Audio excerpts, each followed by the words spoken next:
उत्तर प्रदेश के मुख्यमंत्री बाबा आदित्यनाथ जोगी जी का आभार व्यक्त करते हैं, जो आज का दैनिक पेपर दर्शा रहा है कि 2020 से 22 मार्च तक आशा संगिनियों को 500 रुपया प्रोत्साहन राशि दिया जाएगा, जो ये 12,000 रुपया हो गया 2 साल का। बहुत बहुत धन्यवाद बाबा जी। आपने 3500-5300 रुपया कहा कि प्रति आशाओं को मिल रहा है, इसके लिए भी धन्यवाद आपका। लेकिन 5300 रुपये ये 10-5 आशाओं को मिलता है, बाकी आशाओं को बीएससी में नहीं मिलता है। हमारी आपसे निवेदन है कि आप एक अभियान चला करके शेष पैसा जो 5300 से बच रहा है वो आशाओं के खाते में डलवा दें। और जब ये अवगत कराया जा रहा है कि जो पैसा सरकार देती है वो आपके वापस लखनऊ के लोग मंगवा लेते हैं। पूर्व सरकारों में 7 सीएमओ की हत्याएं हुई, एक भी कातिल पकड़े नहीं गए। कुशवाहा, आनंद मिश्रा, प्रदीप शुक्ला जैसे लोग जेल में थे। 86,000 अरब रुपया इन लोगों ने लूटा 2011 का। पहले आज तक मिला करके एक प्रति आशाओं का 5-5 लाख रुपया निकल रहा है बाबा जी। ये अपने पेट रख करके इन लोगों ने काम किया। और कोरोना महामारी में जैसे अपनी जान की बाजी लगा करके इन लोगों ने अगर सफल योजना बनाया तो ये एक ऐतिहासिक कदम है।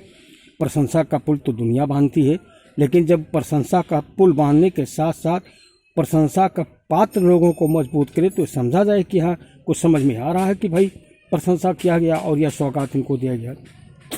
जब नौकरशाही कंट्रोल के बाहर मुख्य सचिव ने कहा था, कोर्ट ने कहा कि उन्हें लगा राष्ट्रपति शासन, तब तक आ गया चुनाव, अखिलेश उसी में गोल हो गई। मानिए बाबा जी, जब कंट्रोलिंग नहीं कर पा रहे, आप खुद कह रहे हैं कि बार बार कहता हूँ अफसर है सुनते ही नहीं हैं, तो क्यों नहीं आप प्रशिक्षण करा देते हैं? आखिर कौन सी ऐसी मजबूरी है जो प्रशिक्षण कराने में बाधा पड़ रही है?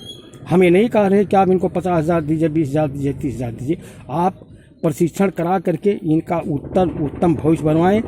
और ICS PCS ऑफिसरों का निवेदन कर रहा हूँ कि जब प्रधानमंत्री नरेंद्र मोदी जी ने कहा था कि बुजुर्ग DMO से विकास बाधा, तो मैंने उस पर राष्ट्रपति जी को लेकर के दिया, मांग किया, खंडन उसका किया। आपका कोरोना महामारी जैसे लोगों में ICS PCS ऑफिसरों की उनकी डिमांड हमने किया सुरक्षा के लिए, तो फिर अगर इनको प्रशिक्षण देकर के आप इससे नहीं करेंगे बाबा जी, तो कल देश की नाजुक स्थिति को कौन उठाएगा? इसलिए ये हमारी निवेदन है आपसे कि बहुत हो गया। जहां 5-5 लाख रुपया मिलना चाहिए वहां आज इसके बावजूद भी ना मिल करके पैसा, फिर भी कोरोना महामारी में जो इतिहास इन लोगों ने रचा वो ऐतिहासिक कदम था। और कोरोना महामारी में बस्ती और सिद्धार्थनगर से प्रति हफ्ता में विज्ञप्ति आपको जाती थी बाबा जी। इसलिए आपसे मेरी निवेदन है कि आपने जो 12,000 रुपया ये जो प्रोत्साहन राशि दे रहे हैं इसके लिए धन्यवाद। और जो पैसा कौड़ी जो बढ़ाए गए 5300, वो किसी को 2-4% को मिला, शेष को नहीं मिला।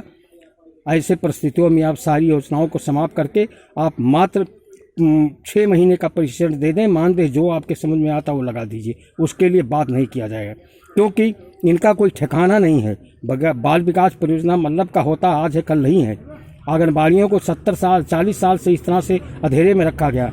कितनों भी पैसा आप बढ़ा दें, जब इनके खाते में नहीं इनको पाना है तो आपके बढ़ाने से क्या फायदा होगा? माननीय मुख्यमंत्री जी, आप लाख बढ़ा दें पैसा, 50,000 कर दें, तो इनको 10 पैसा नहीं पाना, तो फिर बढ़ाने से क्या फायदा है?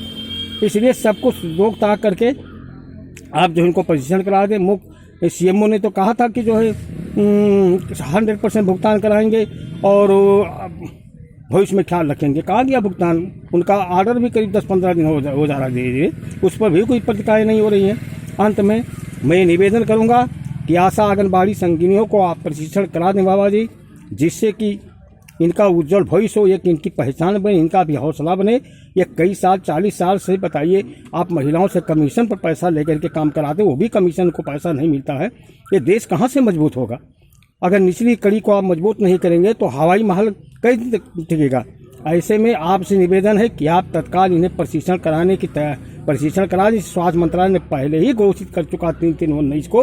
अंत में ये निवेदन करूंगा कि सभी CMO से कि आप तत्काल पूरे प्रदेश में जो आशा संगिनियां आंगनबाड़ी का जो धन है उसे तत्काल दे उनके खाते में डाल दें। जय हिंद, जय भारत। समाज सेवी नजवी, जिला सिद्धार्थनगर, उत्तर प्रदेश, भारत।